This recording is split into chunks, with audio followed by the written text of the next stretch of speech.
Hi everyone, welcome to Fluentish English Academy.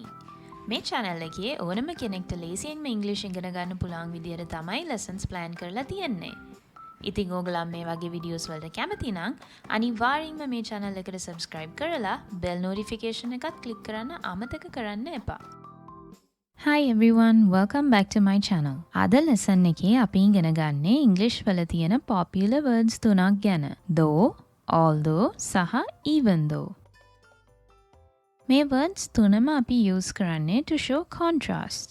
නැත්නම් ප්‍රතිවිරෝධය පෙන්වීම සඳහා. ප්‍රධාන වශයෙන් අපි හිතපු දෙයයි ඇත්තටම වුණ දෙයයි අතර වෙනස පෙන්වන්න තමයි මේවා use කරන්නේ. English වලින් කිව්වොත් to show the contrast between your expectation and the actual result. විශේෂයෙන්ම මේ words තුන use කරන්නේ නොසිතපු දෙයක් වුණොත් හරි නොගැලපෙන ideas දෙකක් එක sentence එකක තියෙද්දී. දැන් අපි ගොඩක් දුරට මෙහෙම වෙනස් ideas දෙකක් compare කරද්දී but use කරනවා. example එකක් හැටියට Mary is a highly intelligent girl but she is very lazy. Mary ගොඩක් බුද්ධිමත් කෙනෙක් නමුත් එයා හරිම කම්මැලි. දැන් බුද්ධිමත්කම සහ කම්මැලිකම අපි සාමාන්‍යයෙන් සම්බන්ධ කරන ගුණාංග දෙකක් නෙමෙයිනේ. මෙන්න මේ වගේ අවස්ථාවල් වල තමයි but වෙනුවට though, although and even though use කරන්නේ. එතකොට මේ වචන තුනේම but වල තියෙන තේරුම තියෙන්නේ කියලා හිතාගන්න.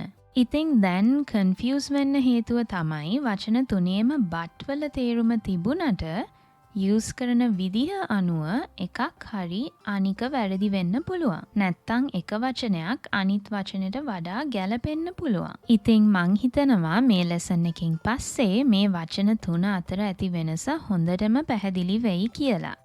පටන් ගන්න කලින් quick note එකක් දාන්න ඕනේ. මේ වචන තුනේම spellings GH වලින් ඉවර වුණත් pronounce කරනකොට GH එක silent. though, although, even though. silent letters ගැන වැඩිදුරටත් දැනගන්න ඕනේ නම් මම lesson එකක් මීට කලින් කරලා තියෙනවා. ඒකේ link එක description box එකේ දාන්නම්. So let's get started. හරි, මං ඉස්සෙල්ලා කිව්වා වගේ අපි though, although, even though ගොඩක්ම use කරන්නේ නොසිතපු හෝ බලාපොරොත්තු නොවුන සිද්ධියක් වුණාම. ඒ කියන්නේ මං දැන් කිව්වොත් I didn't study for the exam but I scored 100 out of 100. මම exam එකට පාඩම් කරේ නැහැ. හැබැයි මට 100න් 100ක්ම ලැබුණා. එතකොට අපිට මේ sentence එකම කියන්න පුළුවන් even though I didn't study for the exam I scored 100 out of 100. නැත්තම් I scored 100 out of 100 even though I didn't study for the exam. මම exam එකට පාඩම් කරේ නැතත් මට 100න් 100ක්ම ලැබුණා. දැන් මෙතනදී අපිට although උත් use කරන්න පුළුවන්. Although I didn't study for the exam, I scored 100 out of 100. මෙහෙම කිව්වම even though උත් හරි, although උත් හරි. හැබැයි පොඩි වෙනසක් තියෙනවා. ඒ තමයි අපිට තියෙන feeling එක අනුව වඩා ගැලපෙන වචනයක් තියෙනවා.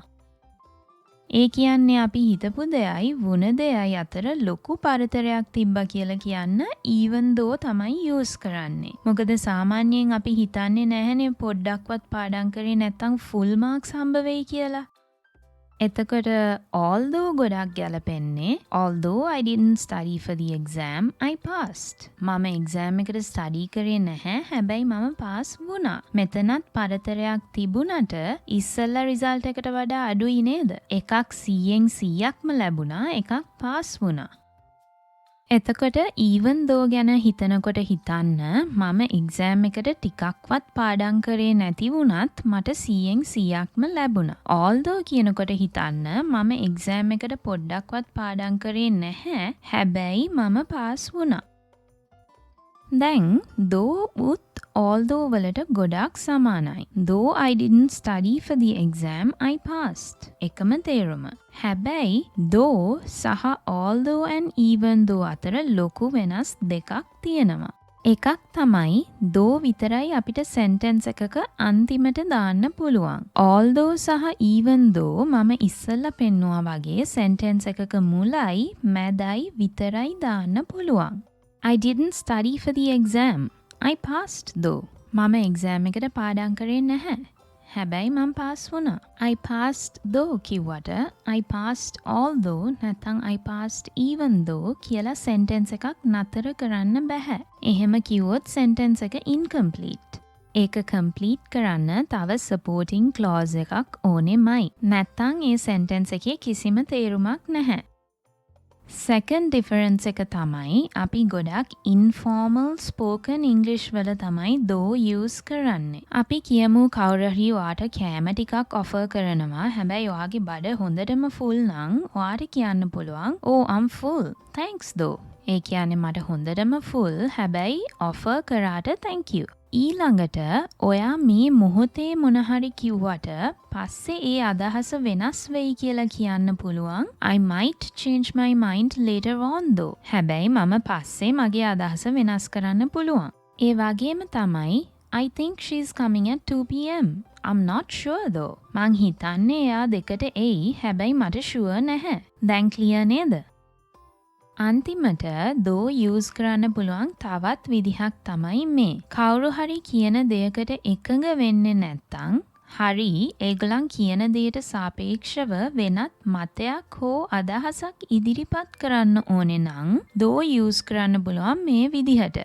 අපි කියමු shopping යන ගමන් ලස්සන necklace එකක් දැකලා husbandට පෙන්නනවා කියලා. එතකොට ගාන දැකලා husband කියනවා it's too expensive කියලා. මේක හොඳටම ගණන් වැඩි. එතකොට ඔයා මේකට ගොඩක් කැමති නිසා උත්තර දෙන්න පුළුවන් I really want it though. ඒ වුණත් මට ඒක ඕනෙමයි.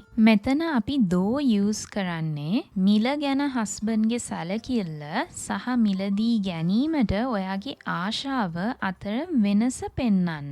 ඉතින් හොඳට මතක තියාගන්න කොන්ට්‍රාස්ට් එකක් තිබ්බම තමයි අපි මේ වචන තුන use කරන්නේ. ලොකු කොන්ට්‍රාස්ට් එකක් තියෙනකොට even though තමයි ගොඩක්ම ගැලපෙන්නේ. ඉස්සෙල්ලා බලපු example එකේ අපි කිව්වා පොඩ්ඩක්වත් ස්ටඩි කරේ නැතත් මට 100න් 100ක්ම හම්බ වුණා. දැන් අපි කියමු ඔයා එක්සෑම් එකට හොඳටම ස්ටඩි කරා කියලා. එතකොට I scored 100 out of 100 even though I studied so much for the exam කිව්වොත් ඒකේ තේරුම මම හොඳටම මහන්සි වෙලා ස්ටඩි කරත් මට 100න් 100ක් හම්බ වුණා. එතකොට ඒක වැරදි. මොකද මේ contrasting ideas දෙකක් නෙමේනේ. ඉතින් ඒක obvious දෙයක්නේ. මේවට කියන්නේ logical cause and effect කියලා. ඔයා මේක කරොත් මෙහෙම වෙනවා. එතකොට මේක English වලින් කියනකොට even though, although හරි though නෙමේ use කරන්න ඕනේ. because use කරන්න ඕනේ. I scored 100 out of 100 because I studied so much for the exam. මම හොඳට පාඩම් කරලා 100න් 100ක් ගන්න එක contrasting idea එකක් නෙමෙයි. හොඳටම පාඩම් කරලා fail වුණොත් තමයි ඒක contrasting idea එකක් වෙන්නේ. එතකොට තමයි although I studied hard, I failed the exam කියලා කියන්න පුළුවන්. නැත්තම් even though I studied hard, I failed the exam. දැන් තේරෙනවා ඇති කියලා මං හිතනවා.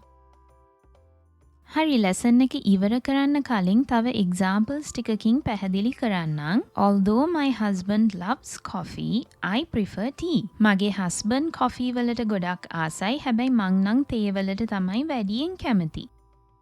Even though my husband loves coffee, I absolutely hate it. මගේ husband coffee වලට ගොඩක් කැමති වුණත් මට නම් පෙන්වන්න බෑ. ඊළඟට He says he has a dog, although I've never seen it. ඔහුට බල්ලෙක් ඉන්නවා කියලා කිව්වා. හැබැයි මං නම් කවදාවත් දැකලා නැහැ. Even though he has 2 big dogs, the robbers broke into his house. ඔහුට ලොකු බල්ලෝ දෙන්නෙක් හිටියත් ගෙදරට හොරු පැන්නා. ඉතින් වචන තුනේම එක සමාන තේරුම් තිබුණට කියන්න ඕන දේ අනුව එක වචනයක් වඩා ගැලපෙනවා.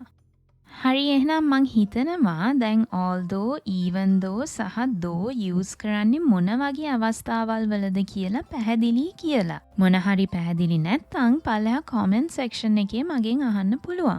එහෙනම් වෙනදා වගේම මේ lesson එක useful වුණා නම් like button එක click කරලා මේ වගේ තවත් lessons බලන්න ඕනේ නම් මේ channel එකට subscribe කරන්න අමතක කරන්න එපා. Thanks for watching. Bye.